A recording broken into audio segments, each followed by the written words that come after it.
आशा करता हूं आप सब बहुत अच्छे होंगे। मेरा नाम है सिद्धांत अग्निहोत्री। स्टडी ग्लोस पे आपका बहुत बहुत स्वागत है। बताना चाहता हूं कि अमेरिका ने यमन पे हमला कर दिया, लेकिन ये कोई बहुत बड़ी बात नहीं है। कल हुआ था ये हमला। 15 ठिकानों पे अमेरिका ने यमन पे मिसाइल दागी है। मिसाइल क्या, बम दागे हैं, तो बात करेंगे इसकी। लेकिन उससे पहले बता दूं कि आज हमारी साइकोलॉजी ऑफ अट्रैक्शन की दूसरी क्लास है। तो 280 रुपये का कोर्स है। 12 बजे कह रहा हूँ, 8 बजे रात में क्लास होगी। तो आज हम इस पे बात करेंगे। So make the best out of it.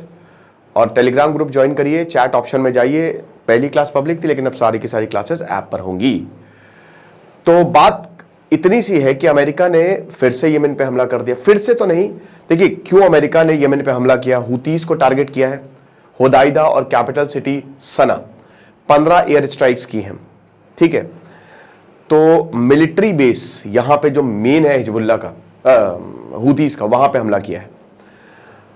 America की जो सेंट्रल कमांड है, जो मिडिल ईस्ट में जितने इनके मिलिट्री बेसेस हैं वहां के लिए रिस्पॉन्सिबल है, तो सीधा उनको आदेश दिया और वहीं से बम मार के चले गए। अच्छा खासा नुकसान हुआ। इजराइल ने अभी ये स्टेटमेंट दिया है कि जो फ्रांस के प्रेसिडेंट इमैनुअल मैक्रों हैं, क्रिमिनल है वो। क्रिमिनल तो नहीं, लेकिन शर्म आनी चाहिए। एक तरीके से यही बोला है, उनको शर्म आनी चाहिए। तो देखिए, इजराइल तो किसी की सुन नहीं रहा है और इजराइल चाहता है कि किसी भी तरीके से अमेरिका वॉर में आ जाए।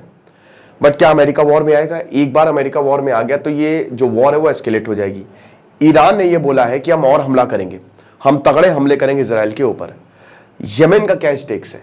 देखिए यहां ये बहुत इंपॉर्टेंट, ये है गल्फ ऑफ एडन, बहुत इंपॉर्टेंट है। अब गल्फ कंट्रीज से सारा का सारा तेल यहीं से तो निकलता है। यहां पे हुतीस बैठे हुए हैं, सना है ना, सना कैपिटल को इन्होंने कब्जे में ले लिया। यमन में ऑलरेडी सिविल वॉर चल रहा है। इस यहां पे ऑनगोइंग है सिविल वॉर। हुतीस ने कब्जा कर लिया है, ठीक है। और हुतीस को ईरान ने बनाया है। तो हुतीस को ईरान ने बनाया है, तो इस एरिया पे हुतीस का है कंट्रोल और यहां पे ईरान का है। तो ये जो दोनों मेजर पॉइंट्स है ना, यहां पे ईरान का कंट्रोल है एक तरीके से। अभी तक सब ठीक था, लेकिन जब से अक्टूबर से वॉर शुरू हुई है तो कई बार यहां पे प्रॉब्लम्स हो गई हैं। सारा ट्रेड यहां से होता है, अमेरिका को भी यहीं से ही जाता है सब कुछ। हालांकि ये तो पूरा स्विस कैनाल से होते हुए निकल जाता है, लेकिन फिर भी दिक्कतें बहुत ज्यादा हैं। तो अमेरिका बिल्कुल भी नहीं चाहता कि यहां पे चीजें कॉम्प्रोमाइज हों। और जब से हिजबुल्ला पे हमला हुआ है, हुतीस भी लगातार हमला कर ही रहे हैं, वो भी चुप नहीं बैठ रहे हैं। तो इसी के रिटेलिएशन में अमेरिका ने ना रहेगा बांस ना बजेगी बांसुरी, सीधा मिलिट्री बेस में हमला कर दो। हुतीस के मिलिट्री बेस, जो बड़े बड़े मिलिट्री बेस है, उनको तबाह कर दो। खबर यह भी आ रही है कि शायद अमेरिका इजराइल मिलकर ऑयल फील्ड्स पे हमला कर दें और न्यूक्लियर फैसिलिटीज पे। लेकिन मुझे नहीं लगता न्यूक्लियर फैसिलिटीज पे हमला करेंगे, ऑयल फील्ड्स पे हमला करेंगे। क्योंकि देखिए, अगर ऑयल रिजर्व पे हमला किया, इसका मतलब नहीं बन रहा है कि देखिए चलो आप तेल है, तेल दे रहे हो, आप रशिया को दे रहे हो, चाइना को दे रहे हो, बट ऑयल जो है ना एक बड़ी इंपॉर्टेंट कॉमोडिटी है, सबसे इंपॉर्टेंट। तो अगर आप इस इंपॉर्टेंट कॉमोडिटी को खत्म करोगे तो डेंजरस होगा। इट विल गेट वेरी, क्योंकि ये वैसे भी बहुत ही इस समय एनर्जी जो है धीमे धीमे खत्म होती जा रही है। ये सब नॉन रिन्यूएबल सोर्स है, एक बार गए तो दोबारा वापस नहीं आएंगे। आज ईरान में कोई रिजीम है, कल हो सकता कोई और आ जाए। तो ठीक है, आप ऑलरेडी ताकतवर हो, नो डाउट। अमेरिका से बहुत पीछे, ईरान इजराइल से भी काफी पीछे है, लेकिन ऑयल फील्ड्स पे हमला करना, इसका मतलब यही है कि पूरी दुनिया भर में तेल के दाम बढ़ेंगे। और हालांकि इसमें फायदा अमेरिका को ही होगा। देखिए, अमेरिका को तो फायदा ही है। अमेरिका पता है, जब किसी को हथियार बेचने जाता है, आप देखिए ये वॉर हो रहा है, अमेरिका के सारे हथियार यूज हो रहे हैं, तो जितने भी देश है वो ये देख रहे हैं कि ओहो क्या बात है, अमेरिका की प्रोडक्ट तो बहुत बढ़िया है। तो अमेरिका तो चाहता है युद्ध हो तो हम अपनी प्रोडक्ट क्वालिटी दिखा सके। तो अगर मान लीजिए कि वो फिलीपींस को या अमेरिका को भी बेचेगा ना जब वेपन या मिसाइल या फाइटर जेट, तो बोलेगा देखिए उस वहां पे हिजबुल्ला को हमने मारा था, हुतीस को मारा था।